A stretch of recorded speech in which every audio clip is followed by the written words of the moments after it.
Ever wonder what life was like in 1950s Britain, a time of post-war grit, rock and roll, and simpler days?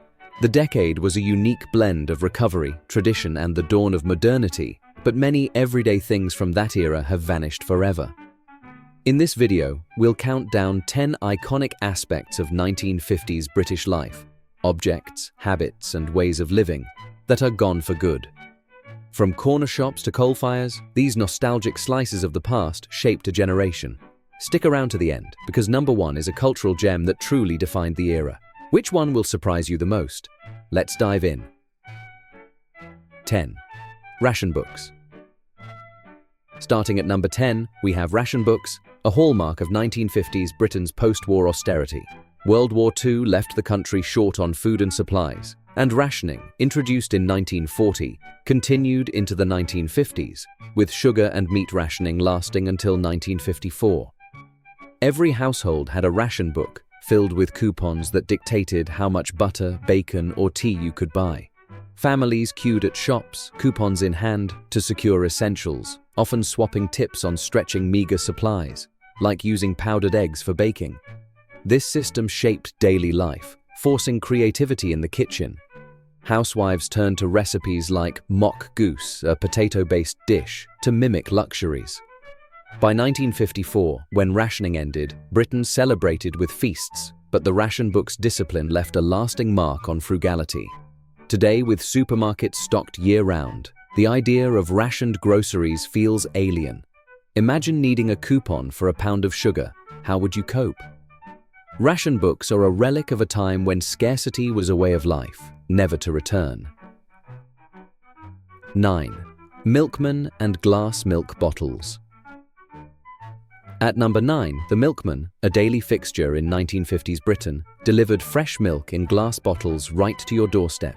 Every morning, milk floats, often electric, rattled through neighborhoods, leaving pint bottles with foil caps on doorsteps.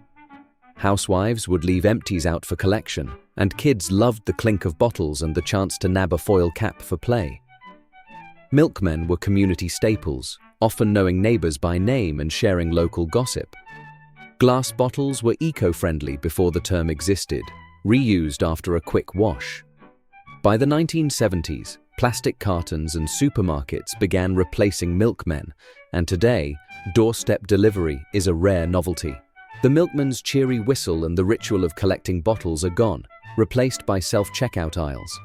Ever tried leaving a note for a delivery driver to put the milk in the shade? That personal touch is a memory of a slower, more connected era. 8. Trolleybuses. Rolling in at number 8 are trolleybuses, the electric giants of 1950s British streets. These buses, powered by overhead wires, were a common sight in cities like London, Manchester, and Glasgow. Silent and fume-free, they offered a smoother ride than diesel buses, with their distinctive poles sparking along wires. Passengers hopped on and off, conductors punching tickets in a clatter of change. London's last trolleybus ran in 1962, replaced by cheaper diesel models. Trolleybuses were eco-friendly for their time, but maintaining overhead wires was costly. Today, electric buses are making a comeback, but the quirky charm of trolleybuses, those poles occasionally slipping off wires, stranding the bus, is gone forever. Picture commuting on a vehicle tethered to the sky with a conductor calling "fares please." Could you imagine that in today's rush-hour chaos? Trolleybuses were a fleeting symbol of post-war progress, now consigned to transport museums. 7. Coal fires and chimney sweeps. Number 7 is the coal fire, the heart of 1950s British homes. Before central heating, families gathered around coal or wood-burning fireplaces for warmth. Homes had multiple fireplaces, and mornings began with the ritual of clearing ash, laying kindling, and coaxing a fire to life. The smoky scent of coal was everywhere, blanketing cities in winter fogs called pea soupers. Chimney sweeps, often young lads, were essential, climbing flues to clear soot and prevent fires. The 1956 Clean Air Act, spurred by deadly smog, began phasing out coal fires, and by the 1970s, gas and electric heating took over. Modern homes rarely have working fireplaces, and chimney sweeps are more folklore than necessity. Imagine huddling around a fire on a freezing night, the crackle of coal your only heat. Would you trade your thermostat for that? Coal fires warmed more than homes. They created a shared ritual, now lost to cleaner, less romantic times. 6. Corner shops. At number 6, we have the corner shop, the beating heart of 1950s neighborhoods. These small, family-run stores stocked everything from sweets to soap, often doubling as social hubs. Shopkeepers knew customers by name, jotting purchases in a ledger for tick, credit. Kids clutched pennies to buy gobstoppers or sherbet dips, while mums popped in for a loaf or a tin of Spam. Goods were weighed by hand, wrapped in paper and tied with string. No plastic bags here. By the 1960s, supermarkets like Sainsbury's began overtaking corner shops, offering variety and lower prices. Today, convenience stores exist, but they lack the personal charm of the old corner shop. Ever miss chatting with a shopkeeper who knew your family's quirks? Corner shops were more than stores. They were community glue, a relic of a time when shopping was a neighborly affair. 5. Radio serials. Tuning in at number 5 are radio serials, the entertainment backbone of 1950s Britain. Before TV dominated, families gathered around bulky wireless sets to hear dramas like The Archers, still running, or Mrs. Dale's Diary. The BBC Home Service and Light programme broadcast gripping stories, from detective tales to comedies, with sound effects bringing scenes to life. Kids imagined adventures, while adults followed soap operas, all without a screen in sight. By the late 1950s, television began stealing radio's thunder, and today podcasts are the closest equivalent, but they lack the shared family experience. Radio serials united households, sparking imaginations without visuals. Ever tried picturing a story just from sound? It's a lost art. The crackle of a valve radio and the thrill of a cliffhanger episode are echoes of a simpler entertainment era, gone for good. 4. National service.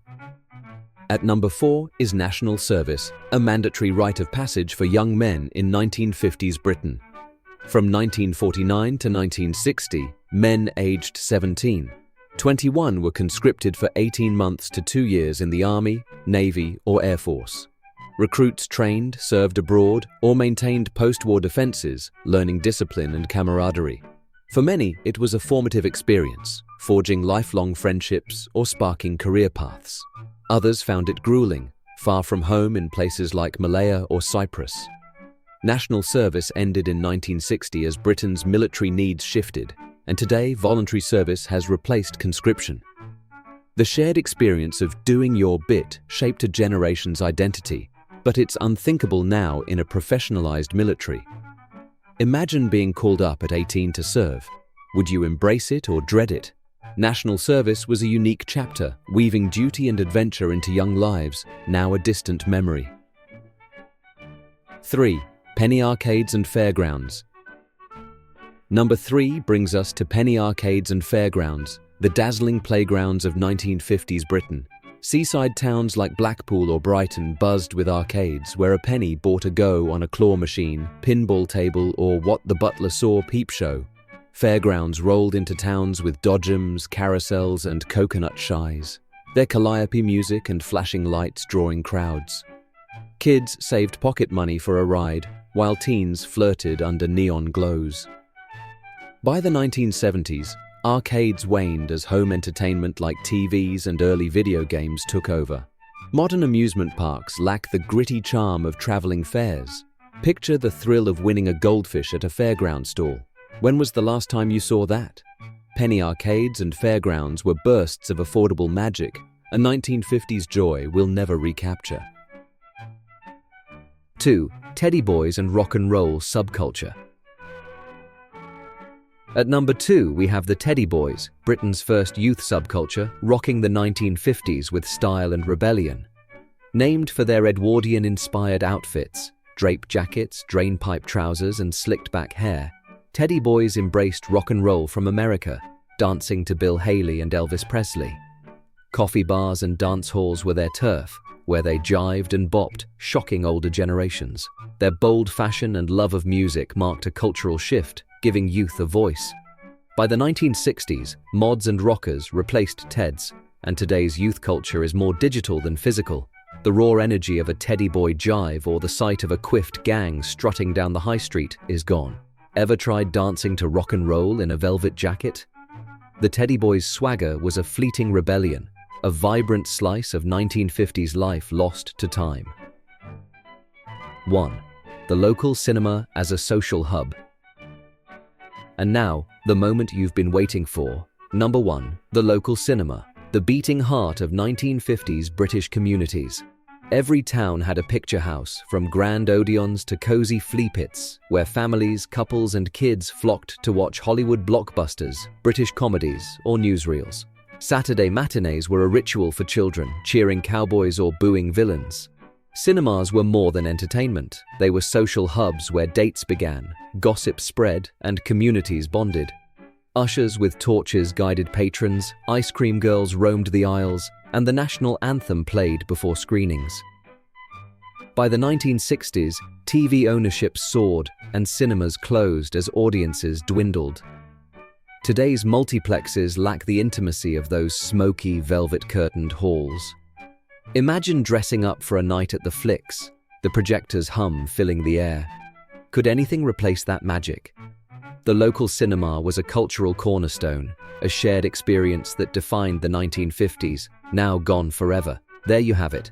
10 everyday things from 1950s Britain we'll never see again. From ration books to the flicker of a cinema screen, these icons shaped a unique era. Which one brought back memories or surprised you most? Drop it in the comments below. If you loved this nostalgic trip, give us a like, hit that subscribe button, and ring the notification bell for more dives into history. Thanks for watching, and we'll see you in the next one.